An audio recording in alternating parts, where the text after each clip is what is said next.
Welcome to sports, everybody. Following trials this past weekend, the B3As has named a 70-member team for the Carifta Track and Field Championships Easter weekend in Bermuda. Let's take a look at who made the cut. Making up the under-17 girls division, Janae Ambrose, Kiana Albury, Juane Lewis, Jordan L. Thurston, Dreshan A. Roll, Aisia Darville, Christina Knowles, Vanessa Benaby, Danielle Gibson, Mesha Newbold, Andera Ferguson, Taryn Roll, Brashay Wood, Makia White, and Kadisha Heald. The under-17 boys division consists of Cliff Racius, Ian Kerr, Theodis Johnson, Kennard Roll, Janico Cartwright, Tori Adderley, Darren Young, Samilio Darling, Xavier Coakley, Dimitri Charlton, Laquan Nairn, Kewan Culmer, Drexel Maycock, DeVar Smith, and Denzel Pratt. Named to the under-20 girls, Anthony Strohan, Shawnee Miller, Ronisha Johnson, Rashan Brown, Tashawn Adderley, Janaea Heald, Andrea Strohan, Holly Roll, Devin Charlton, Mikhail Roach, Katrina Seymour, Padria Seymour, Tamara Myers, Raquel Williams, Alexandria Paul, Simone Hamilton, Carmisha Cox, and Anthony Butler. Qualifying in the under-20 boys division, Jonathan Farquharson, Shane Jones, Blake Bartlett, Teray Smith, O.J. Ferguson, Elroy McBride, Andre Colebrook, Ashley Riley, James Audley Carey, Patrick Bodie, Ryan Ingram, Lathon and Lothario Colley-Mins, Trey Adderley, D'Angelo Nottage, Desmond Major, Gerard Burrows, Charles Seeley, Stephen Newbold, Julian Monroe, Jermaine Smith, and Leonardo Forbes. Head coach is Diane Woodside. She will be assisted by Bernard Roll, Corrington Maycock, James Roll, Antonio Saunders, Rovano Ferguson, and Audric Lightbourne. Team physician is Dr. Ricky Davis. The physiotherapists are Rhoda Hanna and Elsa Barrett. Team manager is Anya Dorset. She will be assisted by Sandra Lang. Chaperones are Ann Bullard and Bradley Wood. Well, still talking track and field, the B3As bringing 4 of the brightest minds in the business together in hopes of qualifying a full contingent for our relay teams at the 2012 London Olympics. Auburn coach Henry Roll will coordinate efforts in the United States, while David Charlton, Tyrone Burrows, and Diane Woodside will run the show here at home. B3As boss Mike Sands is confident that this quartet will get the job done. We are hoping and expecting that the teams, after being assembled through various camps and attending various meets, will be able to meet the qualifying standards before the deadline of July the 6th that comes upon us. In order for us to be able to stay in the top 16, we are very appreciative to the Olympic Association that have offered their assistance through a grant that will assist us in covering some of the costs in getting the athletes to meets within the region as well as meets in Europe. And so we look forward to this being a very successful venture that will put our athletes at minimum at the finals in the Olympic Games, and certainly to qualify and for us to secure spots on the podium. As for the coordinators themselves, they are all eager and ready to go. I'm excited about this opportunity, and I will give it my utmost effort to ensure that the Bahamas comes out on top.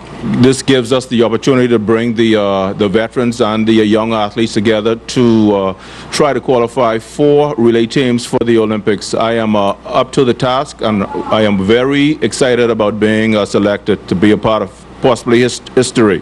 We have a great pool of individuals in all the relays, but it's a system that we're going to do our part from this end. The association did their part. It's just really up to the individuals to get themselves in shape and to make themselves available.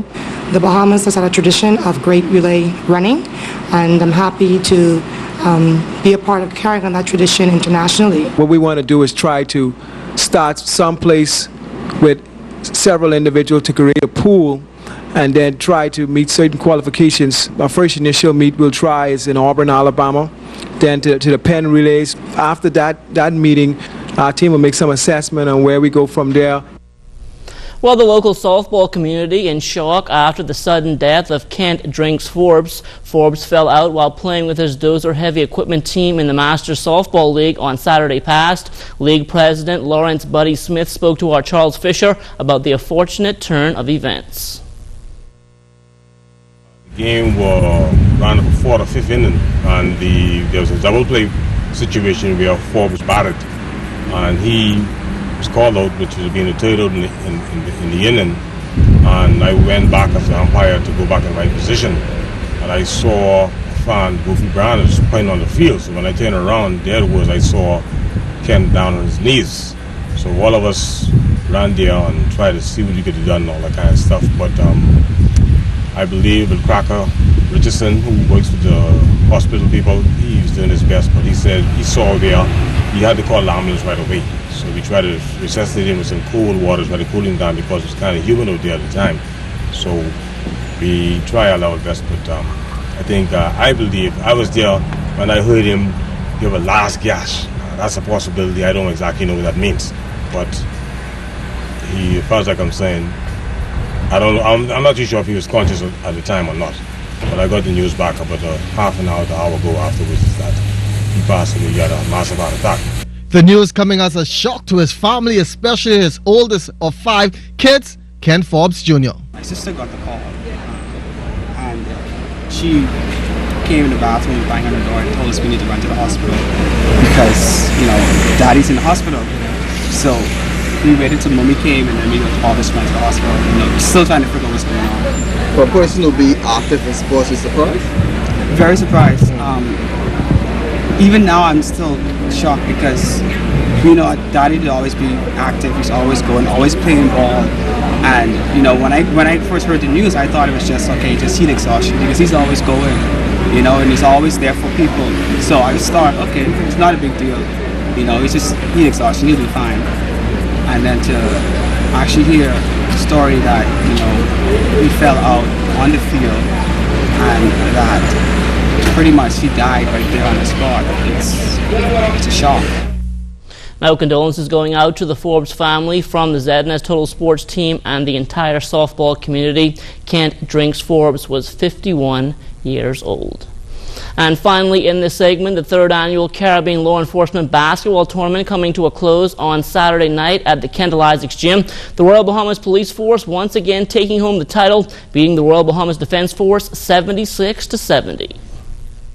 It is the toughest one, and it really was the one that I needed because the defense force and the police, we both from the Bahamas, and we pretty much know each other game.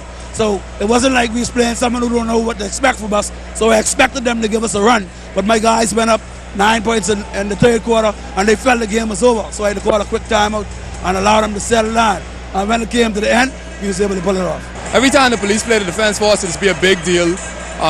I'm glad they were able to get through that bracket. We got through our bracket, and we gave the people what they came to see. What was the halftime speech? Because the second half, it was a different type of ball game. You guys were in foul trouble, but you didn't pick up those tackly fouls in the second half. Yeah, well, Inspector Anthony Cobb's role, he gave us the rally cry at halftime. We were playing sloppy in the first half, but we still led. They made a run like all basketball teams do, but we were able to sustain. Vernon, Kenny, Don, Tillin. We came through at the end. It wasn't the prettiest of wins, but it was a win. Yeah, we wanted our big men to give us just a little bit more. They had a lot more offensive rebounds than we did. But all in all, I thought it was a good game. It came down to defense, basically defense. What went wrong there in the second half? Because it seems like you guys had the momentum and set the tempo to this ball game. Well, the second half, we came out a bit flat. We got it together, but again, basketball is a game of spurts, and basically they push harder than us, and like I said, they wanted just a little bit more, and they just outgunned us tonight.